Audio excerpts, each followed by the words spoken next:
Sam's, what are you doing? You look like you got some problems. Oh, that burrito I ate this morning was not sitting well. Oh, burritos, that causes gas sometimes. Yeah.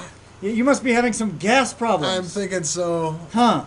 You know what we're going to talk about today? It was so good, though. Oh, yeah, well, it might have been it's good. like the size of my head. Had chicken and beef and beans and rice and green chili on top. You know, Mr. Sam's, we're going to be talking about Boyle's and Charles and Gable's sex care. laws. You know, Boyle's law has to do with like pressure and the volume. So you're probably feeling some pressure inside of your gut. Yeah, and so that's caused by gas. Increasing the volume of my gut as well. Yeah. Yeah, so why don't we talk about that today? Okay. All right, so let's go ahead and do that. So guys, we're going to talk about gas laws today. Yep. So today, Mr. Sams, we're going to learn about Boyle's, Charles, and the Gay-Lussac's law. Good. I feel better now. Do you? Yes. Wonderful. You must have relieved some of the pressure. Perhaps. Yeah, okay. So our goal is to find about the relationship between pressure and volume of a gas. All right. And when you try to find that, that's something called Boyle's law. Okay. So if you increase the pressure, so let's say we have a fixed quantity of gas, and I increase the pressure. Okay, pressure goes up. What's going to happen? I'm pretty sure the volume's going to go down. Pressure's up, volume down? Yeah. So I drew it wrong. Yes, you did. Oh, okay. Yeah, I always think of it like a piston. If you shrink it down, you decrease the volume, and the pressure gets more inside that container. All right, so here's what he's saying, guys. If I have a piston right here, okay, and I have a plunger right here. Think of like a bike pump. Like a bike pump. Yeah, bikes. I like bikes. Bikes are Okay, and then if I do this in that plunger and I push it down harder, because I apply more force, right. The same gas down here and the same gas down here. This, of course, will have less volume, higher pressure. Correct. Okay, this is called Boyle's law. Okay, now, you know, Mr. Stams, this summer I had a kind of interesting experience. I rode my bike up a mountain. As you do often. As I do often, yes. I know. But while I was doing that, I conducted an experiment. Oh. So I think we should watch the Mr. Bergman Bike Up the Mountain video. Okay. And see how this applies to what we've been learning. Okay. Okay. Go. Here I am at the base of Mount Evans. Now, if you look back up here, you're going to see a bunch of mountains, and I'm about actually to climb that mountain here. But I have myself a bag of Pringles Minis, and I want you to notice the bag's kind of roughly like this, or you can push it down. It feels a little full probably compared to what you're probably used to if you live at sea level. But think of the gas particles striking this all of a sudden. But we're about to climb on our bicycles the highest paved road in America, which is the Mount Evans Road, and we're going to see what this bag looks like, and it's actually an application of Boyle's law. So we'll see you there in a few minutes, or hours. Rolling. And we're on the highest paved road in North America. Pikes Peak Highway riding up. Mr. Creekshauser, what altitude do you think we're at? We're right around 12,000 feet. 12,000 feet. So, now look at my Pringles potato chip bag. Now, compared to what we saw, it's totally full. Boyle's law in action. How's that Boyle's law? Well, you see the gas inside, the pressure is the same. I'm breathing hard. The pressure is the same, but the external pressure at this high altitude is lower, and therefore the molecules, here I'll try and show this. Here, let's pause here. The molecules that are hitting this, well, there's fewer of them because we're at a higher altitude. But the molecules on the inside, the air molecules on the inside, they're the same number. Therefore, the bag expands. Now, we're going up there to the top of Mount Evans, 14,200 feet, I think. When we get there, I anticipate that this bag will be either fuller or possibly it will explode in my backpack and I'll have a mess. Let's see it. I'm at the top of Mount Evans. It's a windy day. And I got my bag of Pringles Minis. Look at how big that is. Totally full. I think it looks, because of the Boyle's law, not very much air up here even though it's windy, so it caused the potato chip bag to expand. You know what I ought to do? I should eat some. Okay, you looked really tired. You actually had to get off your bike to talk to us there for a while. Well, you know, there's a problem. There's not as much oxygen up there either. And that's because there's lower pressure up there. That's right. And the lower pressure at the top of the mountain made the bag of chips get a greater volume. So pressure was down, volume was up. Exactly. Okay. Exactly. So that is Boyle's law. This is actually, folks, what you do, copy this down. This is the graph of Boyle's law. So pressure up and the volume goes down. This is the graph. right? This is said to be inversely related. And the way we know that is if you plot a graph of volume versus 1 over the pressure, You get a you get a straight line. straight line. And that is the equation. Now, actually, the equation is this. The meaning of the graphs, pressure is inversely proportional to volume, which we said already. All right. If one variable doubles, the other one is half. So a lot of people want to say up and down. That's Right. true, but the key thing, students, to understand is that if you double one variable, the other one will cut in half. Now, Mr. Sams, what would happen if I were to triple the pressure? The other one would go down by a third, Yeah. So it's the inverse, the reciprocal, guys. or not by a third, to a third. Of To a what third, its original actually, one yeah, was. Yeah. that's correct. Now, there's actually a chemical, or not a chemical equation, but an equation is P1V1 equals P2V2. Okay, so P is probably pressure. Yep. V is probably volume. Yeah. What do those little ones and twos mean? Well, the first one is the initial condition. So when I was at the bottom of the mountain, I could have measured the pressure and the volume. Okay. And then at the top of the mountain, the pressure would be different, Okay. and therefore the volume would be different. So it's Okay. just like the initial conditions. One would be at the bottom of the mountain, and two would be at the top of the So mountain. initial and final, you're implying that a change has taken place to that gas. That's exactly right. Okay. Okay. So let's actually do an example. So a 2-liter balloon is taken from Woodland Park, pressure of 0.75 atmospheres, to the top of Pikes Peak. Well, this is Pikes Peak, but I went up top of Mount Evans. So Okay, the same pretty idea, close. really. What's going to happen to the balloon? Not a bag of Pringles, but a balloon. Actually, let's. So here we have the balloon in Woodland Park, and here's the balloon at the top of Pikes Peak, right? So let's actually do it on a blank screen here. Okay. Okay, so let's do that. All right, now what I want to do. So here's our problem, Mr. Sams. I got our calculator. In fact, everybody, you should get your calculator out. And Okay. yours probably doesn't have feet, but ours does. Yeah, we've got the cool calculator with the feet. All right, so what I want you to do is you're going to write P1 and then V1. So let's determine what these are. Okay. So we have a 2-liter balloon. So Okay. what is that? 2 liters of volume. All right. And that's its initial volume So that that's we're given 2 liters. down at Woodland Park. All Okay. right. In Woodland Park, pressure is 0.75 atmospheres, Okay. which is about right where we live. Yep. Pretty close. So I'm just Depends on writing the day. down what I know. And then there's going to be a P2 and a V2. Okay, so what else do we have? We go to the top of Pikes Peak, so a change has occurred. Yeah. We're at a different place with a different pressure. So the pressure's 0.54. Pressure is 0.54 atmospheres. So we have a different pressure. Now, pressure went down. So I'm going to guess that the volume is going to go up. Yeah, so this is what we're trying to find, and we should predict it goes up. So we're going to use the equation P1V1 equals P2V2. Now, Okay. P1 is, we're just going to plug in our numbers. Plug right? and chug. 0.75 0.75 atmospheres. atmospheres times 2 liters. 2 liters is equal to 0.54 atmospheres times V2. V2. And we're going to solve for V2. Well, this is easy, Mr. Sanders. This is like easy algebra. It is. You just divide both sides by the number next to the V2, right? Yep. 0.52. 5.4, actually. Oh, 4? Yep. Whatever it is. Okay. So now I've got my trusty calculator, so it's going to be 0.75 times 2 divided by 0.54. And you said it's going to go what? It should go up. Up. And guess what you get? 2 points. So V2 is 2.77 or 78 probably with sig figs. 78 liters. So Okay. we're from 2 to 2.8.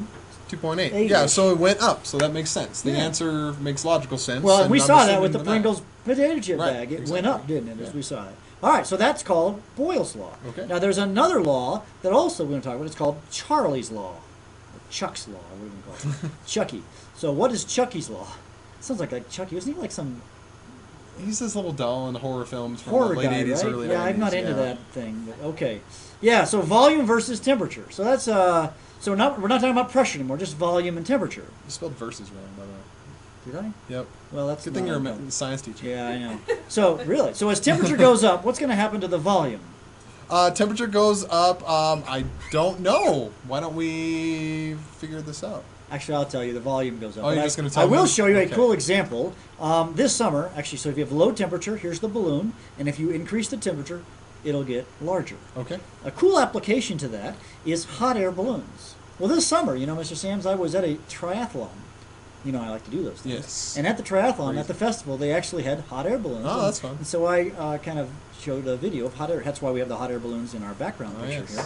And so, yeah, so let's watch the video of me.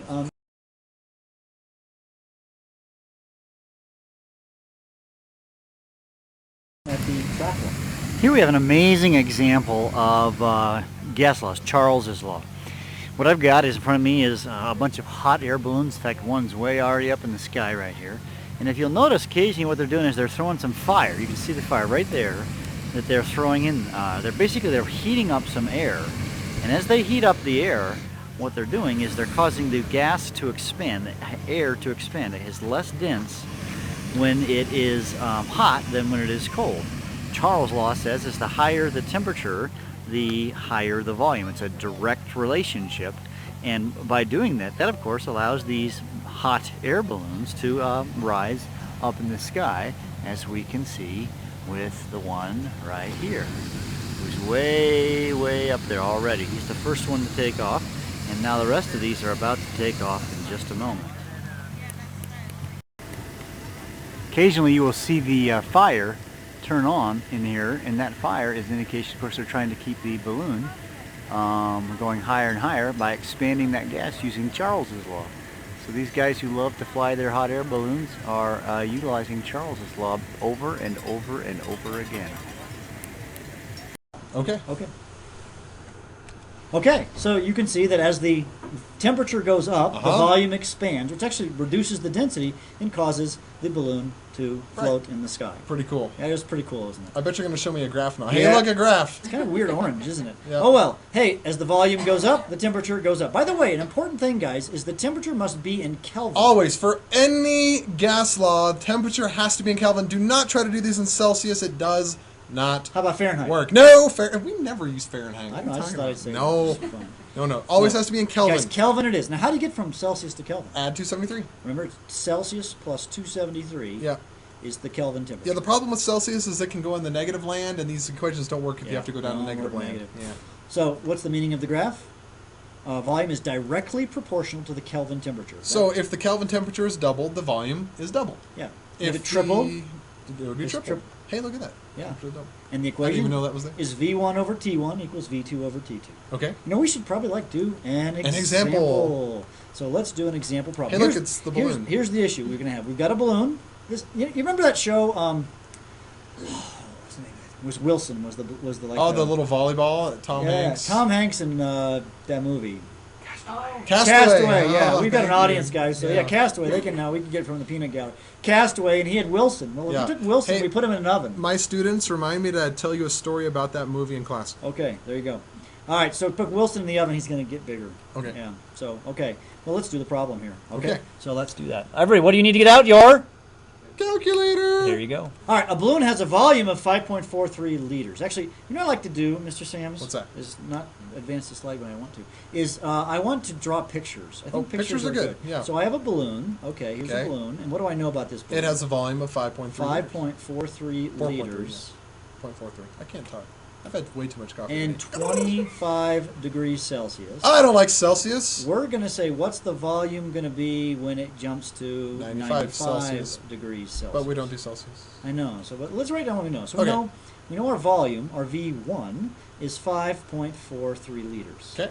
Okay, we're good. T1. Our T1 is 25 degrees Celsius, but that's wrong. Yeah, we don't like that. So I have to add 273. 273. Now I'm not even using my calculator for that because that's No. too easy. That's 298 Kelvin. I'm just adding that in my head. You're My amazing. head. Amazing. And my T2 is 95 degrees Celsius. Is that good? No, we need Kelvin. You add 273. Now I can't do that in my actually. 368.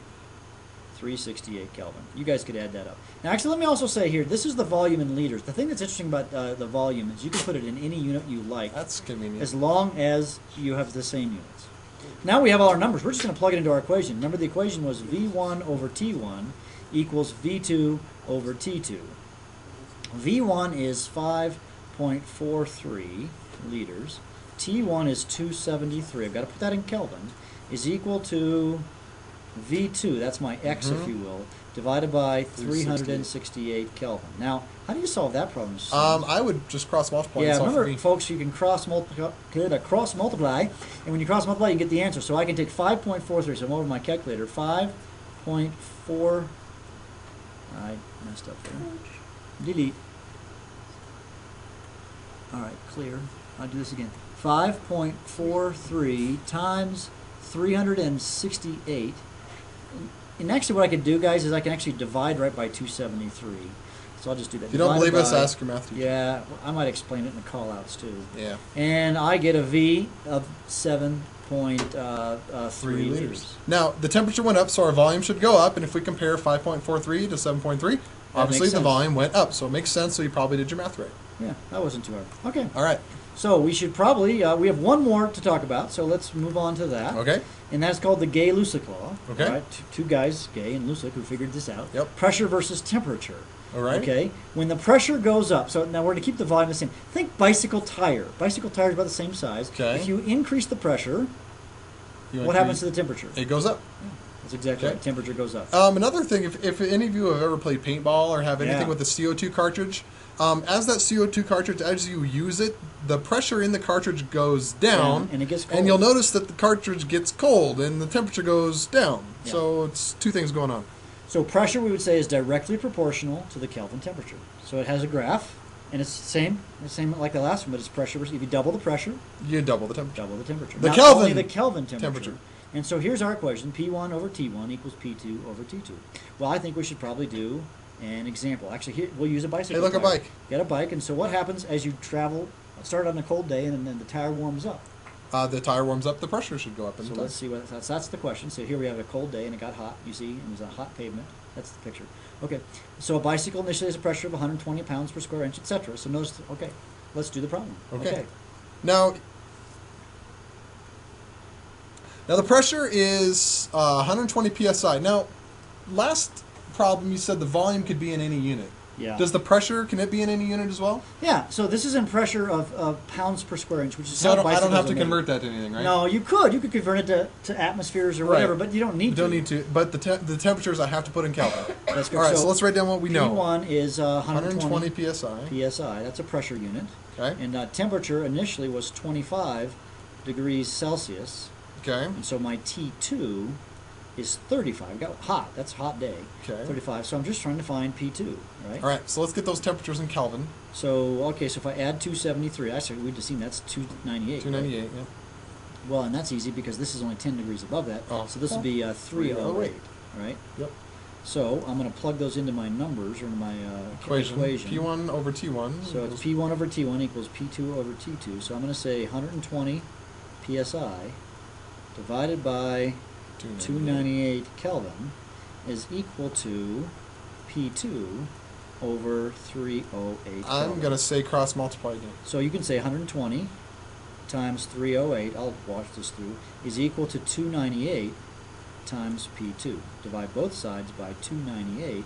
298 cancels, and 298, and that will give me my answer. So here's my calculator: 120 times 308 divided by 298 gives my answer. 124 psi. Now the temperature went up, so the pressure should go up, and we can see it went from 120 to 124. That's, So that's not a big change, No. is it? But the No, temperature no. only went up from 298 to 308. Right. It's not like we doubled the temperature or anything like that. Right. Yeah. Okay. You know what? I'm getting kind of hungry. Are you? Yeah, I could go for a burrito. Oh, not with me around. Carne you are. asada. See, he released that gas earlier, and oh my gosh, the pressure went down and filled the room. I love One thing about burritos. gases, they fill the space they're in. Yeah, we'll talk about this that room. soon. Yeah. Okay. Graham's law of effusion and diffusion. All right. We'll see you later, guys.